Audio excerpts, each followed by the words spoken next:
আমরা করব জয়, আমরা করব জয়, আমরা করব জয় একদিন।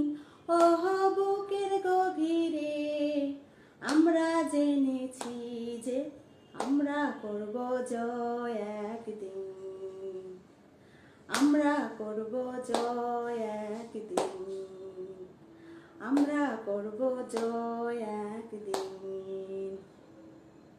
আসসালামু আলাইকুম প্রিয় শিক্ষার্থী বন্ধুরা, তোমরা সবাই কেমন আছো? নিশ্চয়ই অনেক ভালো আছো।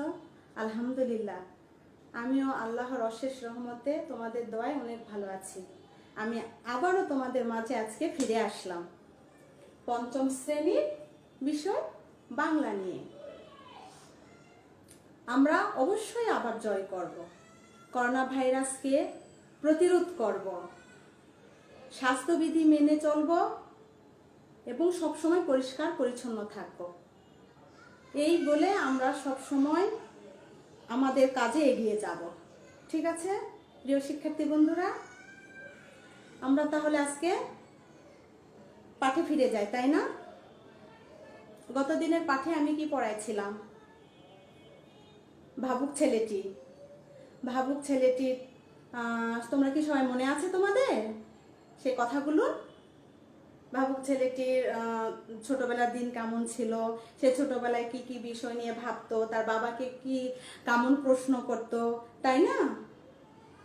হ্যাঁ, আমাদের সব মনে আছে।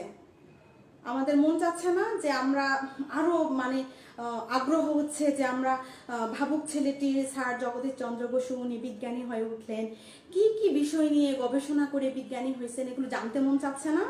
হ্যাঁ মন চাচ্ছে, আমার তো খুব মন চাচ্ছে, নিশ্চয়ই তোমাদেরও মন চাচ্ছে। ঠিক আছে, আজকে আমরা সেই বিষয় নিয়ে আলোচনা করব। তো ঝটপট বন্ধুরা,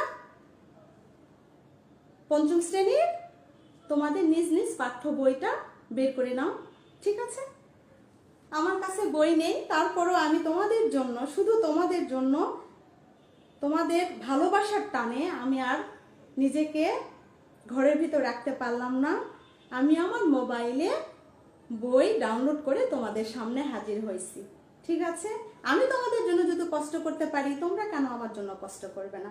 তোমরা ঘরে বসে থেকে আমাদের এই পাঠটা দেখবে এবং মনোযোগ সহকারে সেগুলো পড়বে এবং ফলো করবে আমরা কি বলছি, কি করতে বলছি। ঠিক আছে? আচ্ছা ঠিক আছে, দেখো তো আমি একটা তোমাদের ছবি দেখাবো, দেখা যায়? হ্যাঁ, কিসের ছবি? হ্যাঁ, আমরা বুঝতে পারছি কে এটা, স্যার জগদীশ চন্দ্র বসু, তার ছবি, তাই না? আচ্ছা ঠিক আছে, ওকে। তোমরা এখন ঝটপট তোমাদের পাঠ্য বইটা বের করো, আমিও তোমাদের জন্য বের করছি আমার পাঠ্য বই। এটাই আমার পাঠ্য বই,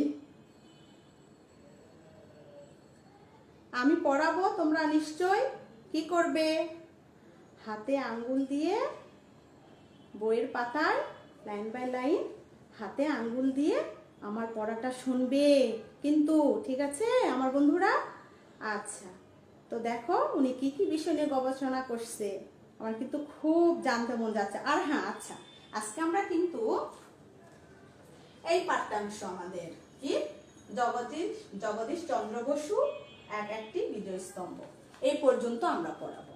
ঠিক আছে, জগদীশ চন্দ্র বসু থেকে এক একটি বিজয় স্তম্ভ, এটা আমাদের পাঠ্যাংশ, তাই না? আজকে আমাদের পাঠ 2, এটা নিয়ে আমরা আজকে পড়ব। তো বন্ধুরা শুরু করা যাক। জগদীশ চন্দ্র বসু নানান বিষয়ে গবেষণা করেছেন, তবে তিনি বেশি পরিচিতি লাভ করেন গাছেরও প্রাণ আছে। কোথায় পরিচিতি লাভ করেন? উনি তো অনেক গবেষণা করছেন, তাই না? তার মধ্যে ওনার সবচেয়ে বিশেষ গবেষণা কোনটা? গাছেরও প্রাণ আছে। আমরা গাছ তো জানি, আমরা গাছ চিনি সবাই, আমাদের চারপাশে তো অনেক গাছগাছালি আছে। এই গাছের যে প্রাণ আছে, তিনি এটা কিন্তু আবিষ্কার করেছেন গবেষণা করে, সেই জন্যই তিনি বিজ্ঞানী। আজ আমাদের কাছে সুপরিচিত স্যার জগদীশ চন্দ্র বসু এই সত্য প্রমাণ করে তিনি দেখিয়েছেন যে উদ্ভিদ ও প্রাণীর জীবনের মধ্যে অনেক মিল আছে, 1895 সালে তিনি অতি ক্ষুদ্র তরঙ্গ সৃষ্টি আবিষ্কার করেন। 1895 সালে তিনি কি আবিষ্কার করেন? অতি ক্ষুদ্র তরঙ্গ সৃষ্টি। কোনো তার ছাড়া তরঙ্গ এক স্থান থেকে অন্য স্থানে প্রেরণে সফলতা অর্জন করে। মানে কি, কোনো তার ছাড়াই, কোনো তার লাগে না, তাই না? আমরা তো তার চিনি, কোনো তার লাগে না, তার ছাড়াই তরঙ্গ কি করে, এক স্থান থেকে আরেক স্থানে প্রেরণ করে সফলতা অর্জন করেন। এটা প্রেরণ করে কি করে উনি? অনেক সফলতা অর্জন, মানে সাফল্য, মানে উনি মানে বিজয়ী হয়ে গেছেন। তারই প্রয়োগ ঘটেছে আজকের বেতার, টেলিভিশন, রাডার সহ বিশ্বের অধিকাংশ তথ্যের আদান প্রদান এবং মহাকাশ যোগাযোগের ক্ষেত্রে। বুঝতে পেরেছ কি বলেছে? যে তারই প্রয়োগ ঘটেছে আজকের বেতার, টেলিভিশন, রাডার সহ বিশ্বের অধিকাংশ তথ্যের আদান প্রদান এবং মহাকাশ যোগাযোগের ক্ষেত্রে। মাত্র 18 মাসের মধ্যে করা পরীক্ষণগুলো ইউরোপীয় বিজ্ঞানীদের চমকে দেয়। মাত্র কয় বছর? 18 বছর। 18 বছরের মধ্যে যে উনি এগুলো পরীক্ষা করেছেন, এই পরীক্ষণগুলো কি করে ইউরোপীয় বিজ্ঞানীদের মধ্যে চমকে দিয়েছে, চমক লাগিয়ে দিয়েছে। তার পাণ্ডিত্যপূর্ণ বক্তৃতা শুনে বিখ্যাত বৈজ্ঞানিক অলিভার লজ ও লর্ড কেলভিন বিলেতেই অধ্যাপনা করার জন্য তাকে আমন্ত্রণ জানান। কিন্তু দেশের কল্যাণের জন্যই তিনি নিজ দেশে ফিরে আসেন। কিন্তু কি করেন? দেশের কল্যাণের জন্য তিনি নিজ দেশে ফিরে আসেন। তার আশ্চর্য সব আবিষ্কার দেখে সুবিখ্যাত বিজ্ঞানী আইনস্টাইন বলেছিলেন, জগদীশ চন্দ্র বসুর প্রতিটি আবিষ্কার বিজ্ঞান জগতে একটি বিজয় স্তম্ভ। কি বলেছেন বিজ্ঞানী? আর এক বিজ্ঞানী কি? আইনস্টাইন, উনিও এক বিজ্ঞানী। উনি কি বলেছেন? জগদীশ চন্দ্র বসুর প্রতিটি আবিষ্কার বিজ্ঞান জগতে একটি বিজয় স্তম্ভ। ঠিক তাই না? মজার না? অনেক মজার। তো আমরা আজকে এই পর্যন্তই এটা করলাম। এখান থেকে দেখো আমি না অনেক তোমাদের জন্য নতুন নতুন শব্দ নিয়ে আসছি। তোমরাও নিশ্চয়ই ভেবে নিয়েছ শব্দগুলো কি হতে পারে, তাই না? ঠিক আছে, দেখো তোমাদের জন্য আমি কি নিয়ে আসছি, নতুন নতুন শব্দ নিয়ে আসছি। নতুন নতুন শব্দ কি? অতি ক্ষুদ্র। অতি ক্ষুদ্র আছে না? দেখো বই, অতি ক্ষুদ্র, অতি ক্ষুদ্র, অতি ক্ষুদ্র। কি বলছে? 1895 সালে তিনি অতি ক্ষুদ্র তরঙ্গ সৃষ্টি আবিষ্কার করেন। দেখো ওখানে অতি ক্ষুদ্র, অতি ক্ষুদ্র মানে খুব ছোট। অতি ক্ষুদ্র শব্দের অর্থ হচ্ছে খুব ছোট। আমন্ত্রণ, আমন্ত্রণ, আমন্ত্রণ আছে, তাই না? আমন্ত্রণ শব্দের অর্থ হচ্ছে আহ্বান, আহ্বান। আর গবেষণা শব্দের অর্থ তদন্ত, গবেষণা, কোনো বিষয় নিয়ে তদন্ত করা, তারপর অনুসন্ধান করা, কোনো বিষয় নিয়ে পরীক্ষা নিরীক্ষা, এগুলোই হচ্ছে গবেষণা। এখানে আমি তদন্ত বলেছি, ঠিক আছে? বিজয় স্তম্ভ, বিজয় স্তম্ভ হচ্ছে কোনো কিছু জয় করার পর যে স্তম্ভ নির্মাণ করে বিজয় ঘোষণা করা হয়। মানে কোনো কিছু জয়, মানে কোনো কিছু জয় করলাম, সেটা জয় করার পর একটা বিজয় ঘোষণা করা হয়, সেটাই হচ্ছে আমাদের বিজয় স্তম্ভ। কোনো কিছু জয় করার পর একটা স্তম্ভ নির্মাণ করে যেটা বিজয় ঘোষণা হয়, সেটাই হচ্ছে বিজয় স্তম্ভ। বিজয় স্তম্ভ স্যার জগদীশ চন্দ্র বসুর এক একটি, মানে বিজ্ঞান জগতে তার এক একটি বিজয় স্তম্ভ করে ফেলছেন, সেটা এখানে বলা হয়েছে। দেখো তোমরা সব সুন্দর করে দেখো। হ্যাঁ বন্ধুরা, শিক্ষার্থী বন্ধু, দেখতে পাচ্ছ না তোমরা? আচ্ছা ঠিক আছে, দেখো নতুন নতুন শব্দ, মজার না? আচ্ছা, এবার দেখো তোমাদের পাঠ থেকে আমি তোমাদের জন্য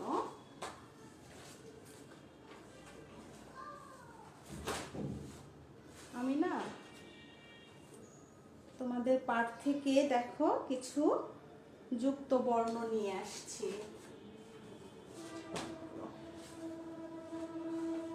হারাই ফেলছি যুক্ত বর্ণ।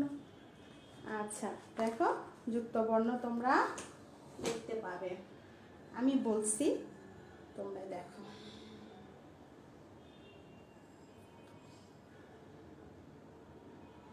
হুম, বই দেখো যুক্ত বর্ণ লিখে দিই নাকি? হ্যাঁ আচ্ছা ঠিক আছে, লিখেই দিচ্ছি তোমাদের। দেখো কিছু যুক্ত বর্ণ তোমাদের জন্য নিয়ে এসছি আমি।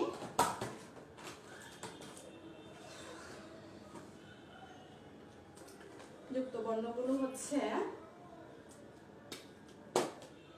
দেখো দন্ত শয়ে তয়ে আছে না, শয়ে তয়ে আছে, তাহলে কি হবে? দন্ত স যোগ ত, কি হলো? দন্ত শয়ে তয়ে হয়েছে, তাহলে কি হবে? এটার শব্দের অর্থটা হবে অস্ত। অস্ত কি হবে? হবে অস্ত। শব্দের অর্থটা কি হলো? অস্ত। তো শয়ে তয়ে অস্ত। আচ্ছা, তারপরে দেখো আমি আরেকটা তোমাদের জন্য যুক্ত বর্ণ নিয়ে এসেছি। আমি তোমাদের জন্য রেডি করে রাখছিলাম কিন্তু হারাই ফেলছি, তোমরা কষ্ট করে একটু দেখে নাও। হ্যাঁ, ময়ে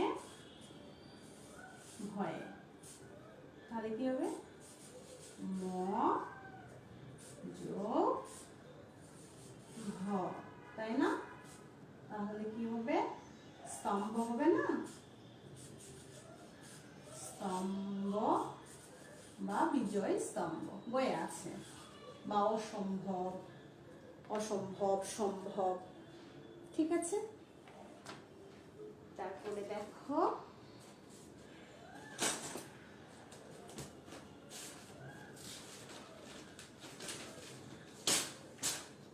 আমি তোমাদের জন্য আরো নিয়ে আসছি। দেখো আর কি আছে? দেখো দন্ত শয়ে টয়ে আছে, তাই না?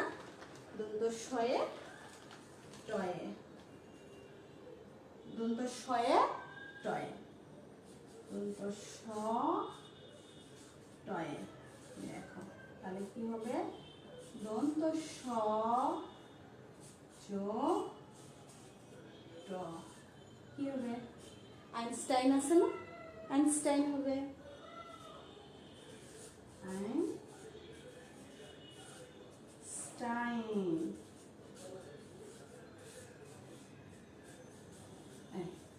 আইনস্টাইন, ঠিক আছে। তারপরে দেখো আর কি আছে? আর আছে দয়ে ভয়ে। দয়ে ভয়ে আছে না? হ্যাঁ, দয়ে ভয়ে। দেখো দয়ে ভ, তাহলে কি? দ যোগ ভ, তো কি হবে? উদ্ভিদ, তাই না?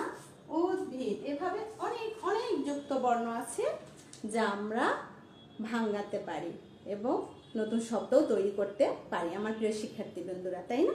তোমরা তো অনেক ভালো, আমার ভালো ছাত্রছাত্রী, পঞ্চম শ্রেণীর, তাই না? ঠিক আছে, এভাবে তোমরা, আমি যতটুকু তোমাদের পড়ালাম, কি আজকে পাঠ্যাংশ কি ছিল আমাদের?